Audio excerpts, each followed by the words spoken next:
Today, we have to focus on one of the most fundamental aspects to leveling yourself up as a being. When you're coming from a place of confidence, your social interactions with others are going to be easier, but most valuably, your view of yourself, your internal dialogue, that process is going to be less frictionless and smoother. When you are rooted in confidence, it's more likely that you're rooted in high frequency. So that place of high frequency, what is it? What is it? There's a big gap between states of mind, right? We have moods. We're fluctuating moment to moment, millisecond, seconds, minutes. We change moods and states of mind so frequently. But if your common state of being, on average, you're coming from a state of confidence, a high frequency place, which is this high frequency place, the simplest way to describe it is to use its opposite end of the spectrum. So anger and sadness, confusion, fear, insecurity. Those are the opposite of high frequency. Those are low frequency states of mind. And when you're coming from a place of confidence, you're going to not be involved with those lower frequency states of mind on an average basis, right? More often than not, throughout your days, you'll be coming from high frequency. So what is it? What do you do to create yourself into the person who is operating from high frequency and confidence and courage more often than not? That's sort of the question. And I think we can start with, just as to describe high frequency, we go to the opposite end of the spectrum. To describe this, we also go to the opposite end of the spectrum. So to realize, what is it that we're not supposed to be doing? And see, I don't want you to obsess over that. Don't obsess over not doing things, but just identify, just get clear on the things which you do that on average bring you to low frequency, right?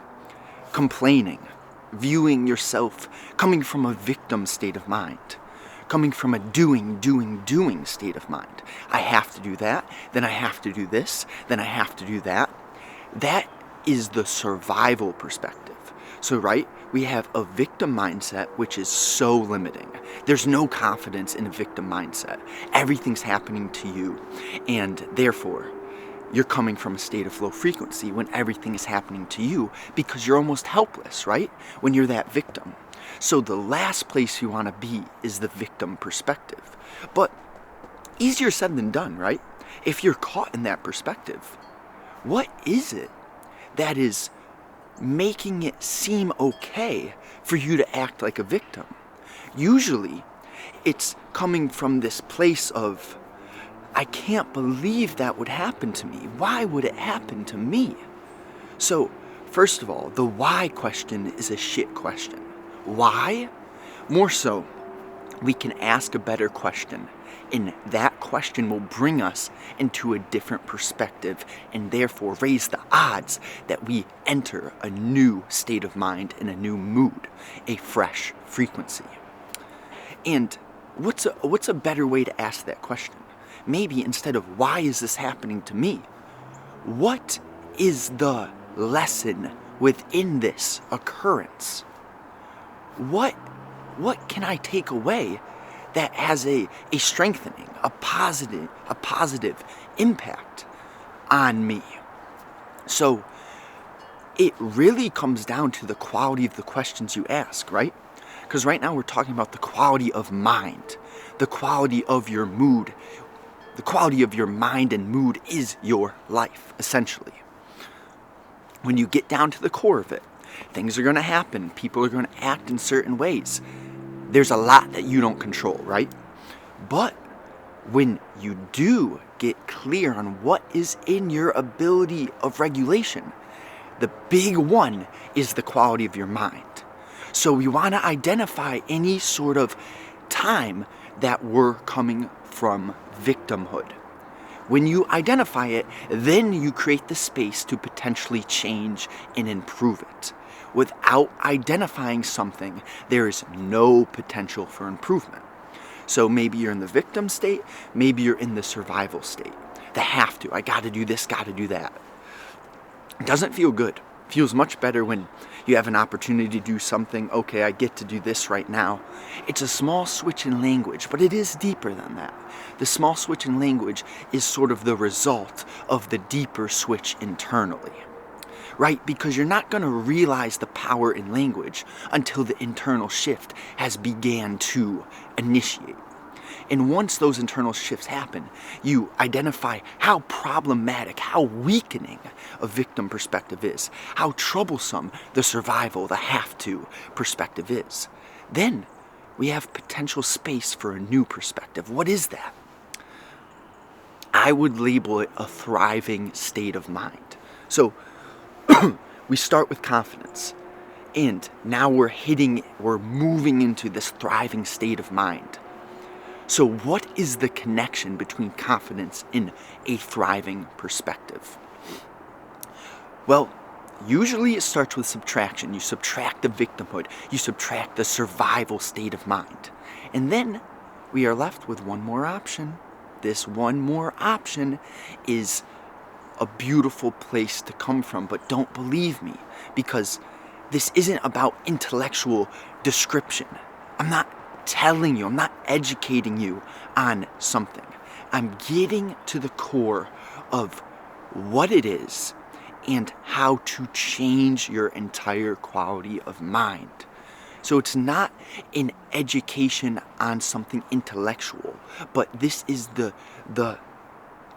unraveling of an experience, a change, a massive shift in the quality of your life, which is the big experience we're all playing in. You can't make this stuff up, and it's only valuable to individuals who are aware of the massive impact that their internal quality of mind has, right? There are going to be certain people who have not done the work to realize the power in what I'm speaking on. So therefore, this may not affect them. Guess what? My favorite part about sharing and speaking is that I'm not forcing this upon anyone. Like, the people who are meant to see this and listen to this will find it. They will. I don't know how they will. I just trust that they will. It's just that simple. It's that confidence. Sometimes. So see, in any entrepreneurial journey, in any journey that you are connected to your heart, odds are that you are going to be doing something different from society, from the external expectations. And that's where the confidence comes in. That's where the trust needs to be built. Because when you're listening to your heart, if you don't have the confidence and the trust in the big picture, then you might end up selling yourself short and not pursuing that truest journey, that true calling from your conscious, from your heart. So when I bring up the heart and the conscious, we have to touch on how that message can be misconstrued from your mind. Because there is a difference. Your mind and your heart, they're not the same thing. There can be a connection that gets built. But your ego and your deeper self are two different things. So more often than not, the thoughts that you're thinking are not actually the message that's coming from your heart. Often the thoughts that we are thinking are egotistical projections in terms of what is that person thinking of me. So focused, so caught in others, in division. Because when we're thinking about what others think of us, they are totally separate from us. It's Justin, and there's Joe's thoughts of Justin. But that's not where we want to focus. Why? Why isn't the question. What is the gap between the mind and the heart? How can we better understand this gap? What is the difference? How can I describe the difference between what it feels like to hear your heart and what it feels like to hear your mind. I think what it comes down to is truly being aware of the root of where the thought or the feeling is coming from. What does that mean, though? What does that mean? Well, we come back into the distinction between high frequency and low frequency. More often than not, your heart's message is going to be a message coming through strength, courage, trust, nature, deeper feeling, intuitive sensations within that are undeniable, that you can't even describe where they come from. There's just something within that is so powerful that you feel you should trust. That usually is going to be a message from the heart. And now, what does it feel like to misconstrue the message of the heart? Usually, what happens there is you get a deep pull, a powerful sensation, everything that I just described. And then the mind turns it into something obsessive in terms of a desire, a want, something that you have to do, pulling yourself back into that survival perspective. I have to. That's not it.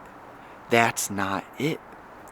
What it truly feels like to understand the message of your heart, your calling, the pull of your conscious, is to understand that you have a long-term path, that there's a direction that you're meant to be going, and to align your daily actions, thoughts on a moment-to-moment, millisecond-to-millisecond basis. I'm not talking 1 hour you do this, great. Now 1 hour, no. I'm talking second to second, minute to minute. The smallest of fractions matter here. It's all about the details. The gap occurs when you start to become more aware of the difference between what you are at your core and your egotistical thought process. That's the big gap right there. And you'll start to have these moments. The more that you operate from confidence and high frequency, these moments will get clearer for you as you continue to go down this direction in the path that you trust within. These moments of ego versus truest nature, you'll begin to feel it, and you'll begin to have the ability to transition from egotistical low frequency to high frequency in such a short period of time. And I almost can't put it into words. This stuff it's something that you feel on such a deep level that words just barely scrape what I'm getting at. What I'm talking about here is so much more deep in terms of feelings and experiences. See, words can describe, they can do their best to describe something, a transition, whatever.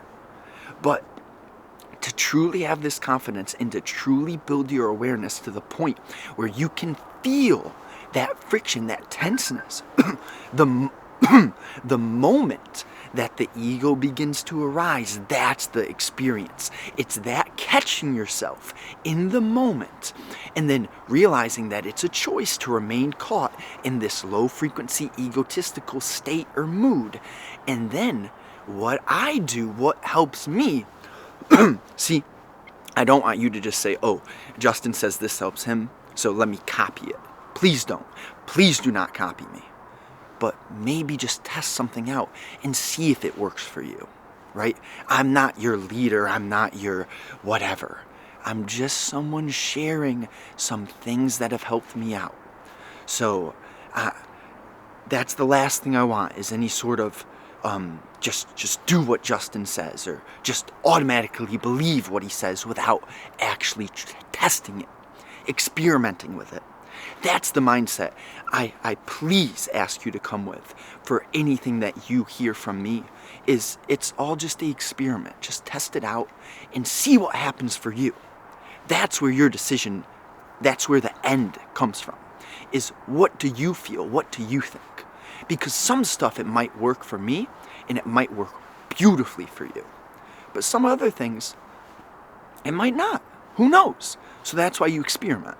So lastly, if this was valuable to you, I do one-on-one work with specific individuals who are at the level to do that one-on-one work. So if you feel that there has been anything revealed to you, or that you just feel a bit freer, a bit lighter after listening to this, all I ask is, if you're sincere about getting to this path, being on this path, and developing yourself in the most strategic way, just shoot me an email. All of it's egliskiscapital@protonmail.com in the description. Just shoot me an email, give me a little bit of context about your situation, and we can do a free healthy energy breakdown session. That'll be an hour. And essentially, we'll focus on where you're at now, where you want to go, what might be standing in your way, slowing you down, preventing you from accelerating in that direction that you want to go. And if I could help you go from where you're at now to where you want to go, if I see that gap and deeply understand it, then potentially we'll go further down that route. So just shoot me an email if this was valuable. If you're on the podcast, rating or review, I would deeply appreciate it. And on YouTube, just drop me a like. Let me know what you found most valuable. I appreciate you sincerely. Have a wonderful day.